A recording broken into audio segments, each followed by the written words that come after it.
আজকে দেখো আমি যেই খাবারটা নিয়ে চলে এসেছি সেটা কিন্তু দেখতে অনেক বেশি সুন্দর। আর এটা শুধু দেখতে সুন্দর লেগেছিল বলেই কিন্তু আমি নিয়ে এসেছি, কারণ আমার মনে হচ্ছিলো এটাও যদি সেই আই ক্যান্ডিগুলোর মতোই খেতে হয়। তারপরে দেখো কিন্তু এগুলো দেখতে পুরো স্ট্রবেরির মতো ছিল, আর এত সুন্দর লাগছিল, পুরো ডিপ রেড কালার ছিল। আর এটা খোলা কিন্তু অনেক বেশি কঠিন ছিল। এটার দাম আমার কাছে নিয়েছিল এক একটার দাম 5 টাকা করে। আর চলো এটা আমরা খুলে নিই।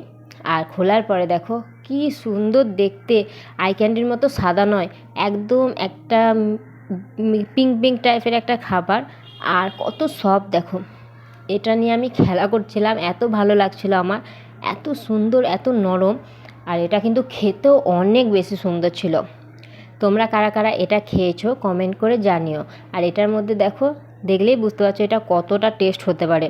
আর এটা আমি খেয়েও টেস্ট করার পরে অনেক ভালো লেগেছিলো, অনেক। এটা তোমাদের ওখানে কত করে দাম নেয় আমাকে কমেন্ট করতে ভুলো না। আমাদের এখানে এইগুলোর দাম এক একটা নিয়েছিল 5 টাকা করে।